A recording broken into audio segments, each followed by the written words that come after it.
الحمد لله رب العالمين والصلاة والسلام على سيد الأنبياء وأشرف المرسلين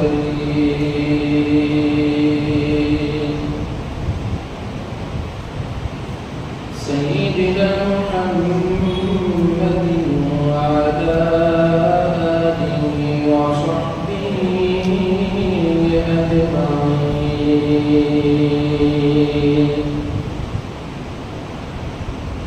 أما بعد فأعوذ بالله من الشيطان الرجيم. بسم الله الرحمن الرحيم.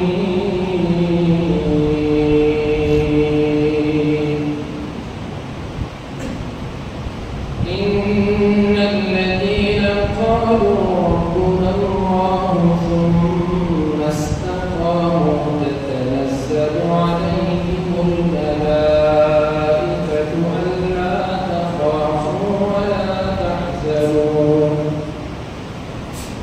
وأبشروا بالجنة التي كنتم توعدون.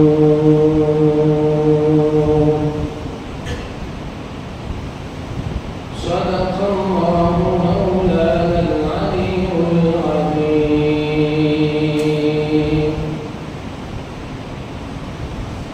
وقال النبي صلى الله عليه وسلم: أحب الأعمال إلى الله أدومها وإن قل، أو كما قال صلى الله تبارك وتعالى عليه وعلى آله وصحبه وبارك وسلم تسليما كثيرا كثيرا كثيرا. سبحانك لا علم لنا إلا ما علمتنا إنك أنت العليم الحكيم. اللهم انفعنا بما علمتنا وعلمنا ما ينفعنا وزدنا علما. رب اشرح لي صدري ويسر لي أمري واحلل عقدة من لساني يفقهوا قولي. بزرگان محترم، نوجوانان مکرم، عزیز دوستو، اللہ تبارک و تعالیٰ نے اپنے کرم سے فضل فرماتے ہوئے رمضان کی بہاریں اس کی عبادتیں عطا فرمائی اور امن و شانتی کے ساتھ عید کی خوشیاں بھی نصیب فرمائی. اللہ تبارک و تعالیٰ رمضان کا یہ مہینہ جو گزرا وہ ہم بندوں کی تربیت کے لیے اور ہماری ہدایت کے لیے، ہمارے ایمان کی مضبوطی کے لیے، اعمال صالحہ کی طرف مزید راغب کرنے کے لیے رمضان کا مقدس مہینہ عطا فرمایا تھا. ہماری ذمہ داری ہے کہ اللہ تبارک و تعالیٰ کے اس احسان کو احسان عظیم سمجھتے ہوئے اپنی پوری زندگی اللہ کی اطاعت و فرمانبرداری میں گزارنے کے لیے تیار ہو جائے. حاضرین گرامی، یہ ایمان جو اللہ پاک نے مجھے اور آپ کو نصیب فرمایا بہت بڑی قیمتی دولت ہے. اللہ نے بغیر مانگے مجھے اور آپ کو مسلمانوں کے گھروں میں پیدا فرما دیا. اور یہی وہ ایمان ہے جس کی بدولت روز محشر میں ہمارے کامیابی کی ضمانت ہے، جنت بھی اسی پر منحصر ہے، برزخ کی اور حشر کی، قیامت کی، اس کے بعد کی پوری زندگی آخرت کی ایمان کی دولت پر ہی منحصر ہے۔ ایمان ہے تو دنیا میں بھی بندہ کامیاب ہے، آخرت میں بھی اس کی کامیابی یقینی ہے۔ لیکن ہم مسلمان اپنے آپ کو مسلمان سمجھتے ہیں، مومن سمجھتے ہیں، ہمارا ایمان اتنا کمزور ایمان ہے کہ ہمیں اچھے اعمال پر آمادہ نہیں کرتا، اللہ کے گھروں کی طرف راغب نہیں کرتا۔ ہمارا ایمان جس سطح کا ہونا چاہیے وہ سطح کا ایمان ہمارے پاس نہیں رہا۔ محترم حاضرین، اللہ تبارک و تعالیٰ نے ہمارے سامنے قرآن مجید جیسی عظیم کتاب میں پچھلی قوموں کے واقعات کو بھی بیان کیا۔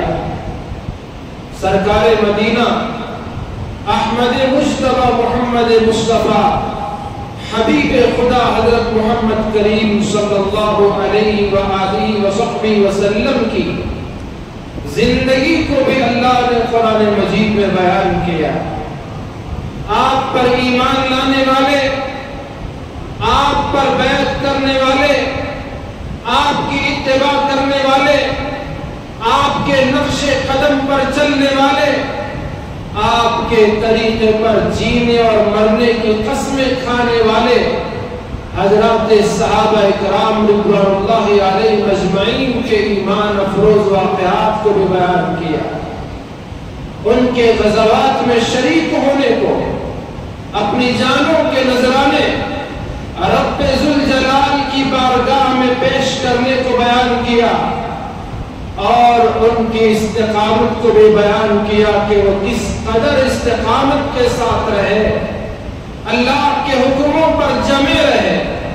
پوری دنیا ان کی مخالف ہو گئی، سب کی مخالفت کو برداشت کیا، سب کو جھیلا، تکلیفوں کو برداشت کیا، مصائب و آلام کو برداشت کیا، لیکن ان کے پائے ثبات میں ذرا برابر جنبش نہ آئی، لغزش نہ آ سکی۔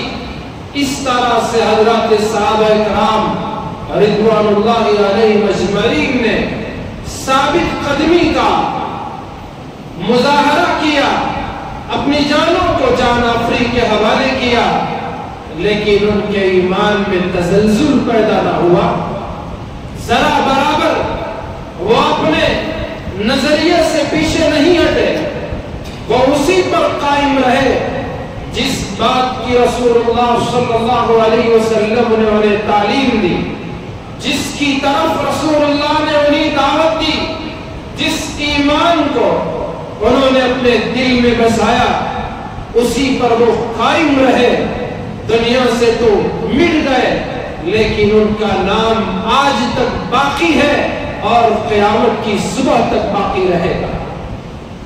یہ ان کے ایمان، اعمال صالحہ، ان کے اخلاق اور ان چیزوں پر ان کی استقامت کا نتیجہ ہے۔ آج نہ ہمارے پاس ایمان کی طاقت، نہ اعمال صالحہ کا توشہ، نہ اخلاق و کردار کا ذخیرہ، ہم ان تمام چیزوں سے کوسوں دور ہیں، ہم ان سے بہت دور ہیں، جس کا نتیجہ یہ چند پیسوں اور ٹکوں میں ہمارا ایمان بک جاتا ہے۔ چند معمولی مصیبت و پریشانی کے وقت ہمارے پیروں میں جنبش آ جاتی ہے، ہمارا ثابت قدمی رہنے کا خیال ادھورا اور ٹوٹ جاتا ہے۔ کیوں؟ اس لیے کہ ہم نے ان چیزوں پر محنت نہیں کی، تو ہمیں ان کی قدر بھی نہیں پوچھو حضرات صحابہ اکرام رضوان اللہ علیہ مجمعین سے کہ انہیں جو ایمان ملا قربانیوں کے بعد ملا، انہیں جو ایمان ملا مار کھانے کے بعد ملا، ان کا جو ایمان بنا تپتی ہوئی گرم زمین پر لٹائے جانے پر ملا۔ حضرت بلال حبشی ہو، حضرت صہیب رومی ہو، حضرت خباب، ایک مرتبہ امیر المومنین حضرت عمر رضی اللہ عنہ کی نظر حضرت خباب کی کمر اور پیٹھ پر پڑ گئی۔ کیا دیکھا کہ سفید داغ اور اس داغ کے نشان ہیں۔ پوچھا خباب یہ تمہاری پیٹھ کا کیا حال ہے؟ کس نے تمہاری پیٹھ کو ایسے کر دیا؟ کیا وجہ ہے؟ تو حضرت خباب نے جواب دیا، امیر المومنین کیا بتاؤ، جب آپ اپنی تلوار تانے رسول اللہ صلی اللہ علیہ وسلم کو نعوذ باللہ شہید کرنے کے لیے تلاش کرتے تھے، میں اس وقت ایمان لا چکا تھا، مشرکوں کے ہاتھ لگ گیا، وہ مجھے مکے کی گرم زمین، اس پر گرم انگارے، ان انگاروں پر لٹاتے اور وہ انگارے میرے خون سے اور میرے گوشت کی چربی کے پگھلنے کی وجہ سے وہ انگارے بجھا کرتے تھے۔ بار بار کی یہ تکلیفیں، یہ مصیبتیں جھیلنا پڑی، تبھی میرے پیٹھ اور کمر کا یہ حال بن چکا ہے۔ امیر المومنین نے فرمایا، اے خباب ذرا اپنی چادر کو ہٹاؤ، اپنا کپڑا ہٹاؤ تاکہ میں اس مبارک پیٹھ کی زیارت کر سکوں۔ یہ ان کے جذبے سب سے پہلے جنہوں نے اپنے ایمان کا اظہار کیا، ان میں حضرت ابو بکر تھے رضی اللہ عنہ، حضرت بلال تھے رضی اللہ عنہ، حضرت صہیب تھے رضی اللہ عنہ، حضرت عمار تھے رضی اللہ عنہ، اور تو میں حضرت عمار کی والدہ حضرت سمیہ رضی اللہ عنہ تھی۔ یہ وہ لوگ تھے جنہوں نے پہلے اپنے اسلام کا کھلا اعلان کیا۔ یہی حضرت بلال حبشی رضی اللہ تعالیٰ عنہ، اللہ کے نبی کے اخلاق، آپ کا احسان، آپ کے وہ بہترین کردار جس سے وہ متاثر ہوئے، اسلام کو انہوں نے قبول کر لیا، پھر کیا تھا، مکے کے سرداروں کے نشانہ بن گئے۔ ظلم کی ایسی تاریخ یا اس سے پہلے اس آسمان نے کبھی ایسا ظلم نہ دیکھا ہوگا، نہ اس زمین پر ایسا ظلم کبھی ہوا ہوگا، ایسا ظلم و ستم کے وہ پہاڑ حضرت بلال رضی اللہ تعالیٰ عنہ پر توڑ دیے گئے، ڈھا دیے گئے۔ کیا جرم تھا ان کا؟ وہی لا الہ الا اللہ محمد رسول اللہ۔ میرے بھائیوں، آج یہ کلمہ مجھے اور آپ کو مفت میں ملا، کوئی قدر و قیمت نہیں۔ آج یہ ایمان سستے میں ملا، کوئی قیمت نہ میرے پاس ہے نہ آپ کے پاس۔ حضرت بلال رضی اللہ تعالیٰ عنہ کے ایمان لانے کی خبر مکے کے سردار اور ان کے آقا کو ہوئی، پھر کیا ہوا؟ مار پیٹ شروع ہوئی، ظلم و زیادتی، ہر دن نئے انداز کے ایک ظلم کی داستان لکھی جاتی۔ مکے کی گرم زمین پر ان کو لٹا دیا جاتا اور گرم چٹان ان کے سینے پر رکھ دی جاتی اور ان سے کہا جاتا، ایمان سے پھر جا ورنہ اسی حالت میں تیری موت آ جائے گی۔ حضرت بلال رضی اللہ تعالیٰ عنہ اپنے ایمان پر استقامت کے ساتھ رہتے۔ ان الذین قالوا ربنا اللہ، یہ وہ خوش نصیب ہے جن کو قرآن نے کہا، بے شک وہ لوگ جنہوں نے ایک بار کہہ دیا ربنا اللہ، ہمارا رب تو اللہ ہے، ثم استقاموا، پھر اس پر استقامت کے ساتھ جمے رہے، کوئی طاقت ان کو ان کے اس ایمان سے پھیر نہ سکی، ان کو اس دولت سے ہٹا نہ سکی، اسی پر وہ جمے رہے، قائم رہے۔ ثم استقاموا تتنزل علیہم الملائکہ، اللہ رحمت کے فرشتوں کو ان کی شان میں، ان کے استقبال میں، ان کے اکرام میں آسمان سے اتار دیتے ہیں اور یہ فرشتے ان کو خوشخبری سناتے ہیں کہ خوش ہو جاؤ، تمہارے لیے خوشخبری ہے، لا خوف علیکم، تمہارے لیے اللہ تخافوا وابشروا بالجنۃ التي کنتم کنتم توعدون، نہ تمہیں خوف ہے، ولا تحزنوا، نہ کسی قسم کا غم ہے، تم غم سے بھی آزاد، تم خوف سے بھی آزاد، اور خوش ہو جاؤ، تمہارے لیے خوشخبری ہے اس جنت کی جس کا تم سے وعدہ کیا جا رہا ہے۔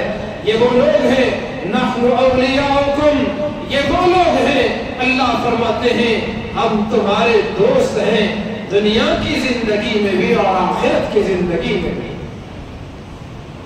مکے کی اوباش لڑکوں کو حضرت بلال کے پیچھے لگایا جاتا ہے، وہ آپ پر پتھریں پھینکتے، تکلیف دیتے، پریشان کرتے۔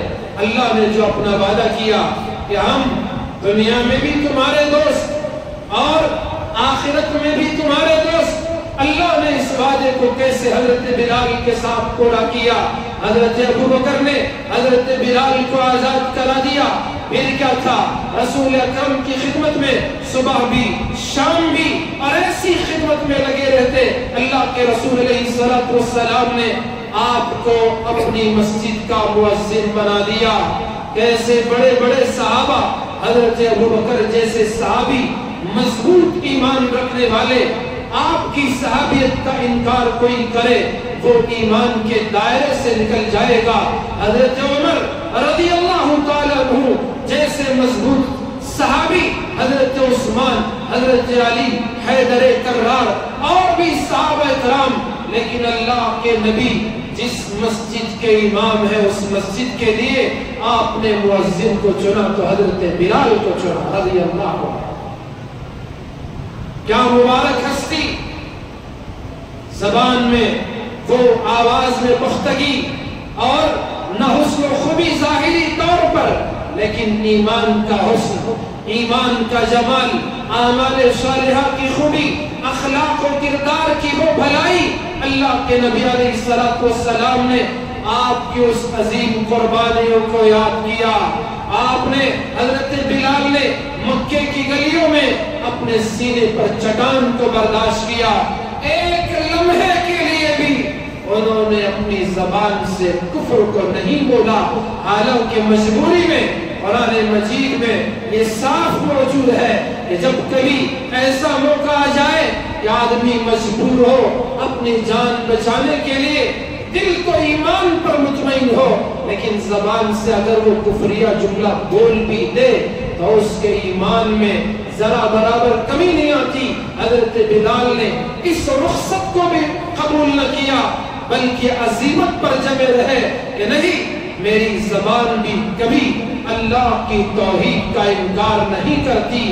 لوگوں، تم ایک چٹان نہیں، پورا پہاڑ میرے سینے پر لا کر رکھ دو، جبل ابی قبیس بھی میرے سینے پر رکھ دو، تب بھی بلال کی زبان سے احد احد کا نعرہ نکلے گا، اور یہ 360 اللہ کے علاوہ جتنے بتوں کو تم اللہ کے ساتھ شریک کرتے ہو ان سب کا بلال انکار ہی کرے گا، چاہے اس کی جان چلی جائے۔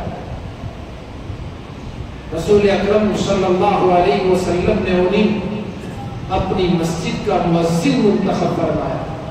جس مسجد میں میرے آقا نے نماز پڑھائی ہو اس مسجد میں اذان دینے کی خدمت، اللہ کے نام کو بلند کرنے کی ذمہ داری، رسول اکرم صلی اللہ علیہ وسلم کے رسالت کے اعلان کی ذمہ داری، ایمان والوں کو کامیابی کی دعوت دینے کی ذمہ داری، ایمان والوں کو نماز کی طرف بلانے کی ذمہ داری، دن میں 5 مرتبہ اور تہجد کے وقت کا الگ نظام، ہر اذان کی ذمہ داری اللہ کے نبی علیہ السلام نے بلال کو دی، اور حضرت بلال اللہ کی توحید مسجد نبوی سے بلند آواز سے بلند کیا کرتے ہیں۔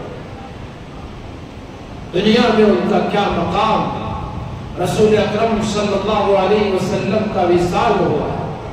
حضرت بلال رضی اللہ تعالیٰ جو ہمیشہ ان کے دل میں رسول اکرم صلی اللہ علیہ وسلم کی محبت معمور تھی، بھری ہوئی تھی، اور رات اپنے گھر جہاں بھی ہو جاتے لیکن اس رات کو نیند اس خیال سے آتی کہ صبح جلدی اٹھیں گے سرکار مدینے کے چہرے انور کے زیارت کریں۔ رسول اکرم صلی اللہ علیہ وسلم کا وصال پوری امت کے لیے، ہم سب کے لیے، تمام صحابہ کے لیے رنج کا، غم کا باعث ہے۔ رسول اکرم صلی اللہ علیہ وسلم دنیا سے پردہ فرمائے، اللہ کے نبی کے شہید صحابہ بے قابو ہو گئے۔ حضرت عمر اتنا بے قابو ہوئے، کہنے لگے کہ کوئی یہ کہے کہ حضور انتقال کر چکے ہیں تو میں اس کی گردن اڑا دوں۔ اتنا بے قابو ہوئے۔ حضرت عثمان بے قابو ہوئے اور صحابہ کرام رضوان اللہ علیہ مجمعین بے قابو ہوئے۔ حضرت ابو بکر صدیق رضی اللہ عنہ نے سب کو تھاما، سنبھالا، تو یہ غم کے پہاڑ حضرت بلال حبشی رضی اللہ عنہ پر بھی ٹوٹ پڑے۔ اب اذان دینا مشکل کہ اب میں مسجد نبوی میں اذان دوں گا، اشہد ان محمد رسول اللہ پر پہنچوں گا، تو میں یہ گواہی حضور کی طرف دکھا کر، انگلی سے اشارہ کر کے اور آپ کی طرف پوری طرح متوجہ ہو کر میں یہ گواہی رسول اللہ کی رسالت کی دیا کرتا تھا۔ اب آپ کا چہرہ نظروں کے سامنے نہیں تو میں پھر اذان کیسے دوں گا؟ مدینے میں کیسے رہ پاؤں گا؟ میری راتیں کیسے کٹے گی؟ میرا دن کیسے گزرے گا؟ وہ ان کو رہا نہ گیا، مدینہ چھوڑ کر ملک شام چلے گئے اور وہ حسرت میں راتیں کٹتی، دن بے قراری میں گزرتا، رہ رہ کر اللہ کے نبی علیہ السلام کی یاد آتی۔ آج بھی کچھ لوگ ایسے ہیں اور روزانہ اللہ کے نبی کی یاد میں ہزاروں مرتبہ درود پاک کا ورد کرتے ہیں۔ ان کا سکون اللہ کے نبی پر درود پڑھنے میں ہے۔ وہ درود پڑھتے ہوئے کئی ایسے آج بھی حفاظ ہیں، علماء ہیں، صلحاء ہیں، نیک اللہ کے بندے ہیں، اور روزانہ کوئی 500 مرتبہ، کوئی 1000 مرتبہ، کوئی 10,000 مرتبہ، کوئی اس سے زیادہ وہ اللہ کے نبی پر درود پڑھتے ہیں۔ میرے بھائیوں، اللہ تبارک و تعالیٰ نے فرمایا، اللہ کے حبیب نے فرمایا کہ جو کوئی مجھ پر یعنی رسول اللہ پر 1 مرتبہ درود پڑھتا ہے، اللہ اس پر 10 مرتبہ رحمت کی بارش کرتے ہیں، اللہ اس کے گناہوں کو معاف فرما دیتے ہیں، اللہ اس کے اعمال نامے میں 10 نیکیوں کو درج فرما دیتے ہیں، اور اس طرح اس کے 10 درجات بلند ہوتے ہیں۔ تو کتنی ایک درود پر اللہ کی طرف سے اتنا انعام، اتنی نعمتیں، لیکن ہم غافل امتی جس نے ہم پر اتنے احسانات کیے، اتنا کرم کیا، اللہ نے فرمایا، حدیث قدسی ہے، لولاک لما خلقت الافلاک، میرے محبوب آپ نہ ہوتے، آپ کو پیدا کرنا مقصد نہ ہوتا تو ان آسمانوں کو پیدا نہ کرتا۔ آسمان نہیں، زمین نہیں، نئے ستارے، نئے کہکشاں، نئے سورج، نئے چاند، نئے نباتات، نئے جمادات، نئے حیوانات، نہ شجر نہ حجر، نہ دریا نہ سمندر، نہ میں نہ آپ، کوئی چیز نہ ہوتی کہ رسول اللہ کی ہستی کو پیدا کرنے کا مقصد نہ ہوتا۔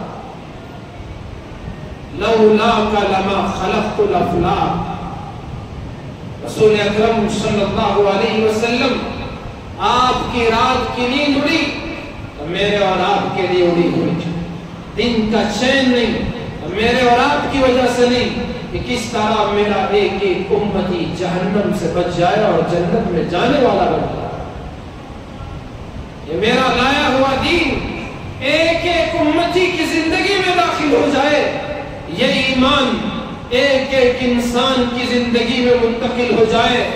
آپ تڑپتے ہیں ہمارے لیے، آپ بلکتے ہیں ہمارے لیے، آپ سجدے میں ہیں، روتے ہیں ہمارے لیے، اتنا روتے اتنا روتے، صحابہ کہتے ہیں کہ ایسے لگتا تھا آپ کے سینے سے رونے کی جو آواز نکلتی تھی، ایسا لگتا تھا کوئی چولہا ہو، اس پر ہانڈی ہو، اس میں پانی ہو، یا آگ وہ خوب دہک رہی ہو اور پانی ہانڈی میں کھول رہا ہو، تو جو آواز آتی رسول اللہ کے سینے سے اس طرح کی آواز آیا۔ یہ غم، یہ دکھ، یہ پریشانی کس کے لیے؟ میرے اور آپ کے لیے، مکے کی گلیوں میں آپ کے راستے میں کانٹے، ہمارے لیے آپ کو مکے والوں نے آفر کیا تھا حسن و جمال کا، مال و دولت کا، عہدہ اور سرداری کا، رسول اللہ نے سب کو ٹھکرا دیا۔ فرمایا اگر یہ لوگ میرے دائیں ہاتھ میں سورج اور ایک ہاتھ میں چاند رکھ دیں اور کہیں کہ میں اپنے کام سے رک جاؤں تو تب بھی چچا میں اپنے کام سے رکنے والا نہیں، میرا یہ کام برابر جاری رہے گا، یہ محنت، یہ دعوت اور اس پر استقامت کے ساتھ یہ کام اور یہ مشن برابر جاری رہے گا۔ تو اس لیے رسول اکرم صلی اللہ علیہ وسلم کا اتنا احسان کہ آج کی اس گئی گزری صدی میں، آج کے اس ایمان سوز ماحول میں، اخلاق کو بگاڑنے والے ماحول میں، جہاں آدمی دین بیزار ہے، ایمان سے دور ہے، دنیا کی کشش اسے اپنی طرف کھینچ رہی ہے، میگنیٹ کی طرح اس کو اپنی طرف کھینچ رہی ہے، اس سب کے باوجود اگر میں اور آپ کلمہ پڑھتے ہیں تو رسول اللہ کا احسان ہے صلی اللہ علیہ وسلم، آپ کی وہ طلب ہے، آپ کی وہ دلی دعائیں ہیں جو میرے اور آپ کے حق میں قبول ہوئی ہے۔ تو میرے بھائیوں، حضرت بلال حبشی رضی اللہ عنہ ان کے شام میں تڑپتے ہیں، دن بھی رات بھی، صبح اور شام ان کی اسی طرح ہو رہی ہے، عمر اسی یاد میں گزر رہی ہے۔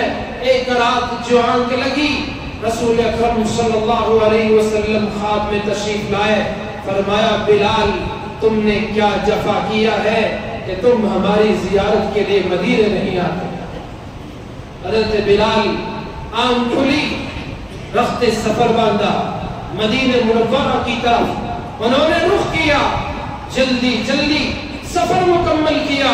مدینہ منورہ آنے کی اطلاع صحابہ کو ہوئی، مدینے کے انصار کو ہوئی، مہاجرین کو ہوئی کہ حضرت بلال مؤذن رسول رضی اللہ تعالیٰ عنہ مدینہ آ رہے ہیں۔ صحابہ میں خوشی کی لہر دوڑ گئی کہ حضرت بلال تشریف لانے والے ہیں۔ حضرت بلال مدینے میں آئے، لوگوں نے جیسے یوں نہیں دیکھا، گزارش کی بلال ایک مرتبہ اذان دے دو، ہم نبی کے دور کی اذان سننا چاہتے ہیں۔ لوگوں نے اصرار کیا، حضرت بلال نے انکار کیا کہ جی میں کیسے اذان دے سکتا ہوں، اب میں کیسے اذان دوں، میرا امام موجود نہیں ہے، میرے امام نہیں تو میں کیسے ان کا مؤذن بنوں، کیسے میں اذان دے سکتا ہوں۔ اللہ کے نبی علیہ السلام کی حیات طیبہ میں میں اذان دیا کرتا تھا، جب اشہد ان محمد رسول اللہ پڑھتا، اللہ کے نبی کا چہرہ میری نظروں کے سامنے ہوتا تھا، اب میں اذان کیسے دے سکتا ہوں۔ لوگوں نے اصرار کیا، حضرت بلال نے انکار کیا، لیکن ان اصرار کرنے والوں میں، گزارش کرنے والوں کی فہرست میں نام جڑتے چلے گئے، اور اللہ کے نبی کے لاڑلے شہید نواسے حضرت حسن، حضرت حسین رضی اللہ تعالیٰ عنہما نے بھی گزارش کی کہ بلال آپ اذان دیں، یہ کانیں ترس رہی ہیں کہ آپ کی آواز کو سنیں، تو اب یہ انکار نہ کر سکے، نبی کے نواسوں کی بات کا انکار نہ کر سکے، ان کی لاج رکھی، اذان دینے کو کھڑے ہوئے۔ جب اشہد ان محمد رسول اللہ پر حضرت بلال پہنچے، ان کی نگاہ منبر رسول پر پڑتی ہے، بے اختیار زارو قطار آنکھوں سے آنسو چھلک پڑتے ہیں اور وہ اپنے آپ پر قابو نہیں رکھتے ہیں۔ تو حضرت بلال رضی اللہ تعالیٰ عنہ، میں عرض کر رہا تھا مسجد نبوی کے اللہ نے جو وعدہ کیا، ان الذین قالوا ربنا اللہ ثم استقاموا تتنزل علیہم الملائکہ الا تخافوا ولا تحزنوا وابشروا بالجنة التي کنتم توعدون۔ اللہ نے جو وعدہ کیا کہ جو لوگ، بے شک جو لوگ ایک بار زبان سے کہہ دیتے ہیں کہ ہمارا رب اللہ ہے، پھر اس پر استقامت سے رہتے ہیں، اللہ نے ان کے لیے رحمتوں کے فرشتوں کو اتارتا ہے اور ان کے ذریعے سے خوشخبری سناتا ہے، اللہ تخافوا